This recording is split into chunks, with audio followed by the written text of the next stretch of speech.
मरुस्थल, मरुस्थल भी इसमें इसको बोल सकते हैं, मरुस्थल बोल सकते हैं। क्लियर। उसके बाद लघु मरुस्थल है, ये कच्छ के रण से लेकर कांता तक विस्तृत है, ये बीकानेर तक विस्तृत है। तो ये मरुस्थल के कितने प्रकार हैं? 4 प्रकार है, तो इसको आप ध्यान रखना।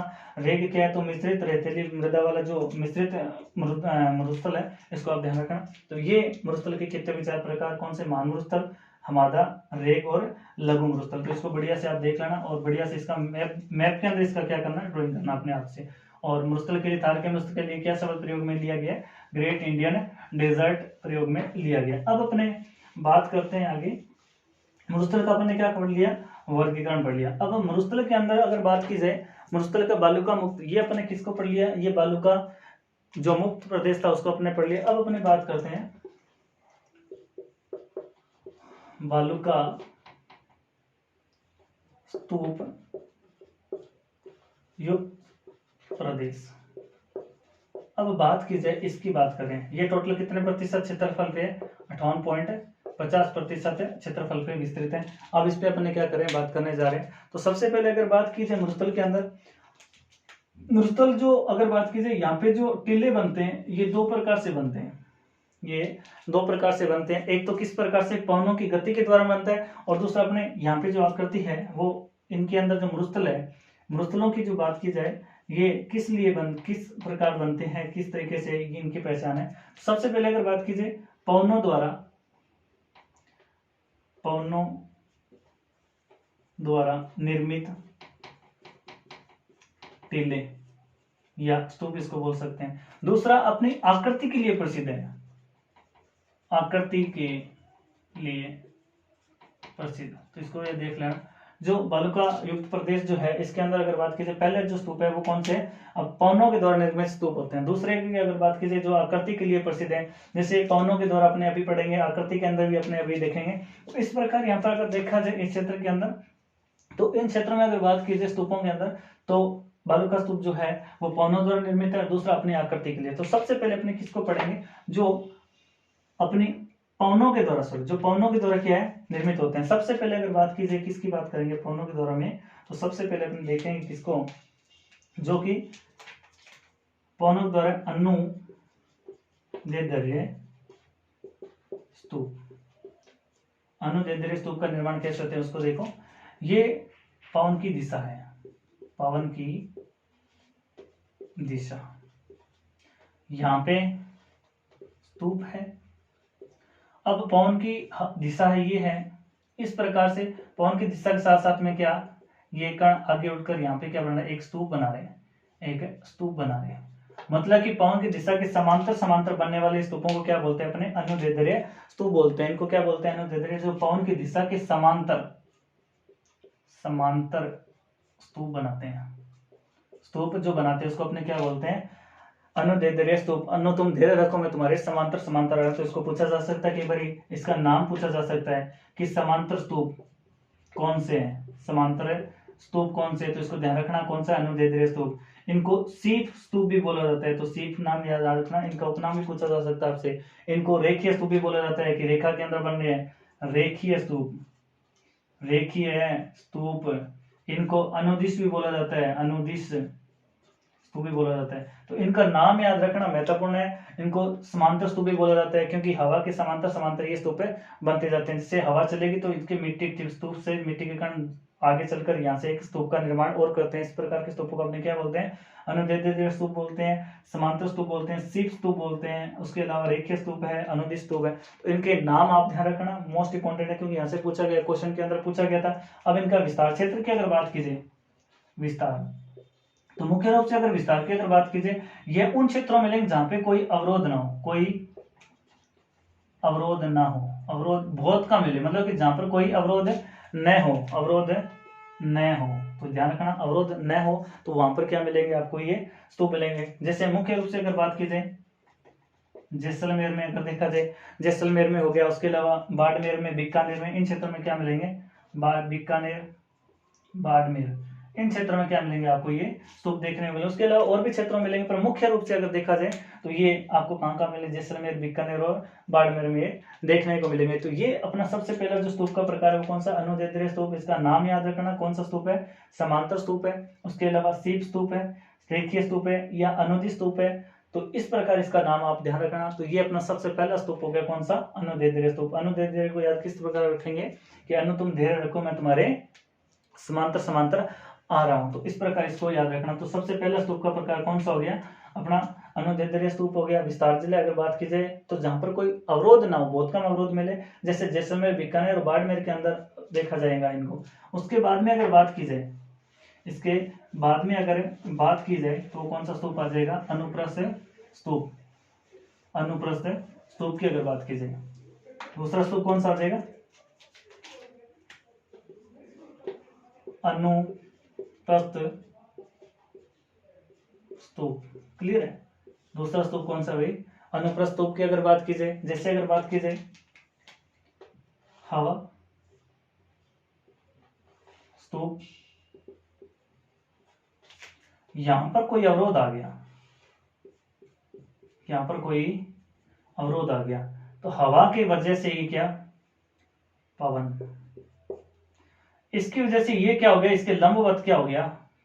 स्तूप बन गया। यहाँ पे क्या बन गया? स्तूप बन गया।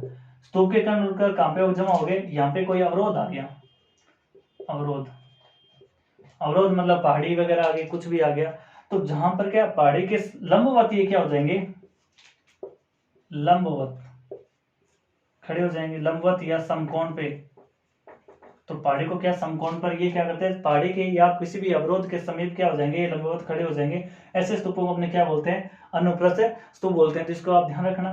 तो हवा जो है स्तूपों के समीप इस प्रकार से चलेगी और ये कोई भी अवरोध इनके बीच में आ गया और इस अवरोध के पास में क्या हो जाएगा? ये स्तूप जमा हो जाएंगे। ऐसे स्तूपों को अपने क्या बोलते हैं? अनुप्रस्थ स्तूप बोलते हैं। इनको समकोणीय स्तूप भी बोलते हैं। इसको क्या बोलते हैं? समकोणीय स्तूप भी बोलते हैं। समकोणीय स्तूप, लंबवत स्तूप, ध्यान रखना भाई, लंबवत स्तूप। इस तरीके से इसके नाम ही देख लेना कि लंबवत स्तूपों की अगर प्रकार की अगर बात की जाए तो कौन सा है? अनुप्रस्थ स्तूप आ जाएगा, तो इसको देख लेना। उसके अलावा इसका विस्तार क्षेत्र की अगर बात की जाए, अगर इसके विस्तार क्षेत्र की अगर बात की जाए तो वो कौन सा है?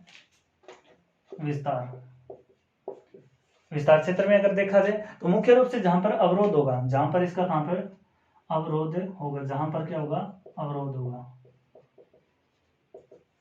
मुख्य रूप से जहां पे कोई अवरोध होगा, अगर देखा जाए तो इसके अंदर अगर देखा जाए तो बाड़मेर, जोधपुर, बाड़मेर, जोधपुर। उसके अलावा अगर बात की जाए सीकर, झुंझुनू, सीकर, झुंझुनू। उसके अलावा गंगानगर की कोई जैसे अगर बात की जाए सूरतगढ़ के अंदर, उसके अलावा हनुमानगढ़ में, रावतसर में, इन क्षेत्र में अगर देखा जाए तो यहाँ पर किस प्रकार के स्तूप मिलेंगे आपको? अनुप्रस्थ स्तूप मिलेंगे। तो इस प्रकार आप याद रखना। दूसरा स्तूप का कौन सा प्रकार करवा दिया आपको मैंने? ये अनुप्रस्थ स्तूप। पवन स्तूप के अगर जाएगी हवा के समांतर चलेगी। उसके अलावा यहाँ पर कोई अवरोध आ गया तो ये अवरोध के लंबवत खड़ा हो जाएगा स्तूप। उसके अलावा अगर बात की जाए ये समकोणीय स्तूप है, लंबवत स्तूप है। ये इनका विस्तार क्षेत्र जहां पर कोई अवरोध होगा, तो अवरोध में अगर बात की बाड़मेर आ गया, जोधपुर आ गया, सीकर, झुंझुनू, गंगानगर, हनुमानगढ़, उसके अलावा नाहरगढ़ भी, जयपुर भी इसके अंतर्गत आते हैं। तो ये चीज आप ध्यान रखना कि अनुप्रस्थ स्तूप क्या है। तो अनुप्रस्थ स्तूप क्या है? ये समकोण पर काटते हैं, तो इसको आप ध्यान रखना। उसके बाद में अगर बात की जाए एक स्तूप, सबसे खतरनाक स्तूप जो है राजस्थान के अंदर मरुस्थलीकरण को बढ़ावा देने के लिए सबसे ज्यादा फेमस स्तूप कौन सा है? और सबसे खतरनाक, या अगर बात की जाए मरुस्थल की अगर बात की जाए, मरुस्थल को बढ़ावा देने के लिए सबसे प्रमुख स्तूप की अगर बात की जाए, बरखान, बरखान या बरछान, इसको आप ध्यान रखना। तो ये बरखान या बरछान की अगर बात की जाए तो ये मरुस्थल, या इसको अर्धचंद्राकार मरुस्थल भी, अर्धचंद्राकार, चंद्राकार स्तूप भी कहते हैं। क्लियर है भाई? अर्धचंद्राकार स्तूप भी कहते हैं, इसको ध्यान में रखना। अब इसका जो विस्तार है या किस प्रकार से इसको अब देखा जाए, ये गतिशील, ये क्या है? ये गतिशील स्तूप है। ये गतिशील स्तूप है। ये गतिशील स्तूप कैसे? क्योंकि ये क्या है कि जिस साइड में हवा चले, इनकी कोई दिशा निश्चित नहीं है। इनकी क्या कोई दिशा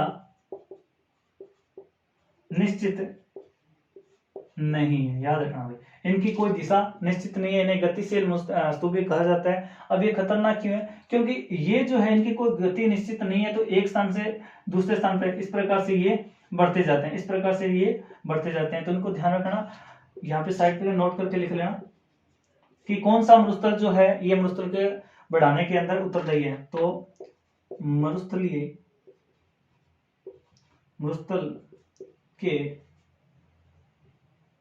को बढ़ाने में उत्तरदायी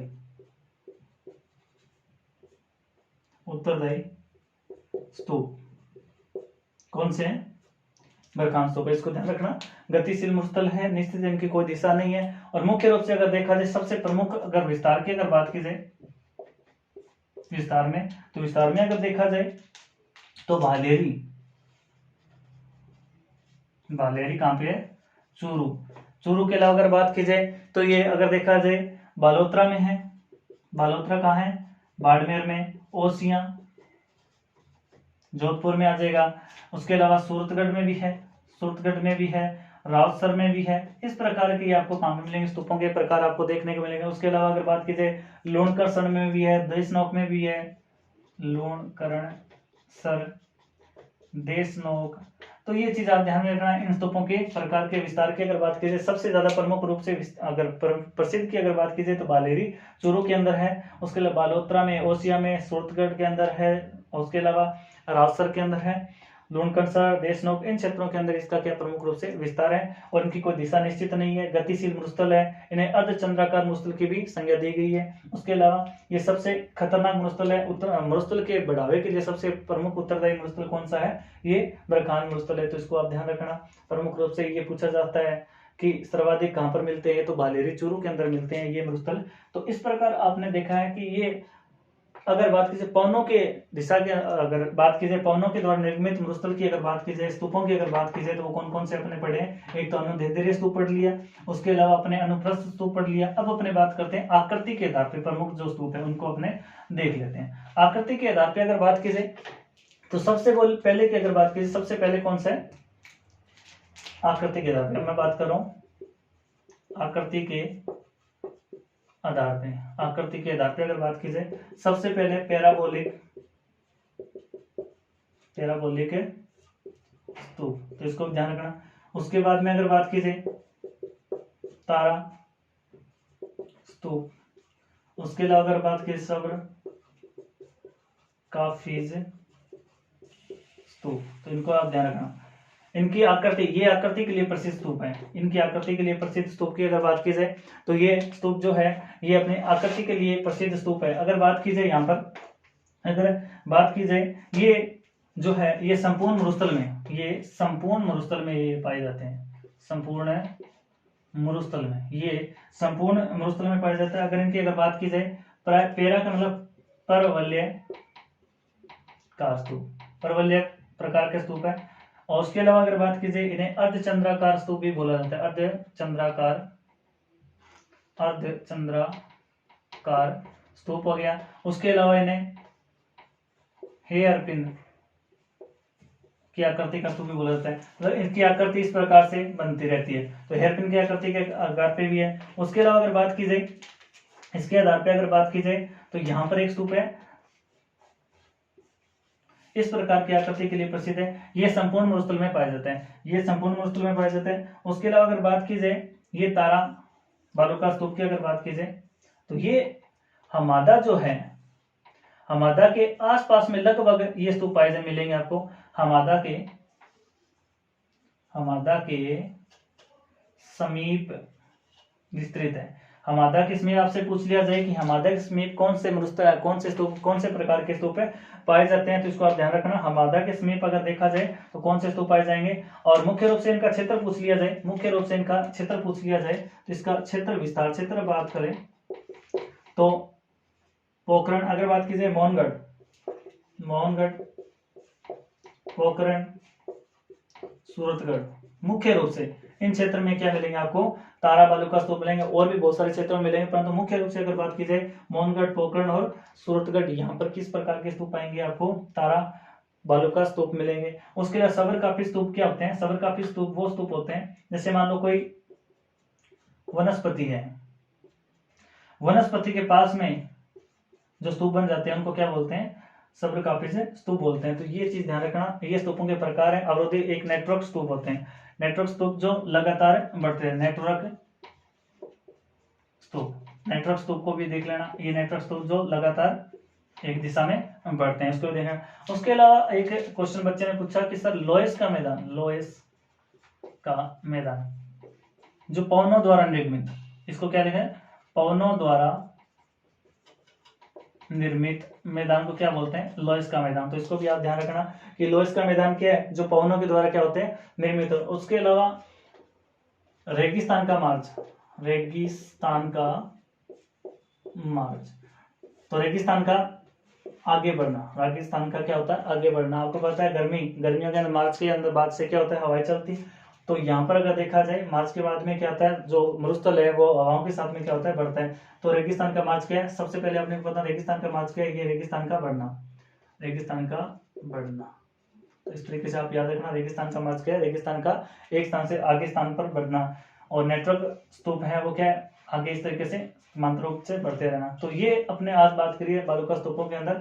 अब अपने आगे शब्दावलियों पर अपने चर्चा करेंगे कि मरुस्थल के अंदर अगर बात की जाए मुख्य रूप से शब्दावलियों पे, सबर का जो मरुस्थल है, ये छोटी छोटी जो झाड़ियां हैं उसके समीप क्या होते हैं, छोटे छोटे टिले होते हैं। संपूर्ण मरुस्थल के अंदर ये लगभग फिलहाल इसका कोई क्षेत्र निश्चित नहीं, संपूर्ण मरुस्थल के अंदर ये मिलेंगे आपको। तो इस प्रकार से अपने पढ़ा क्या, पैराबोलिक स्तूप है, ये संपूर्ण राजस्थान के अंदर मिलेंगे, मरुस्थल के अंदर मिलेंगे। इनके आकृति अर्धचंद्राकार या परवलयाकार या हेयर पिन के समान कौन से स्तूप है, तो ये स्तूप मिलेंगे आपको पैराबोलिक स्तूप। तारा बालुका स्तूप कौन से, तारा बालुका स्तूप की मुख्य रूप से अगर बात की जाए तो ये मोहनगढ़, पोखरण और सूरतगढ़ के अंदर आपको मिलेंगे, और भी राजसर के अंदर भी आपको देखने को मिलेंगे। ये अपनी आकृति के लिए प्रसिद्ध है। उसके अलावा अगर बात की जाए सब्र काफिज स्तूप की अगर बात की जाए तो ये स्तूप छोटी छोटी झाड़ियों के समीप क्या होते हैं, विस्तृत फैले होते हैं। उसके अलावा रेगिस्तान का मार्च, रेगिस्तान का मतलब कि आगे निरंतर रूप से बढ़ना।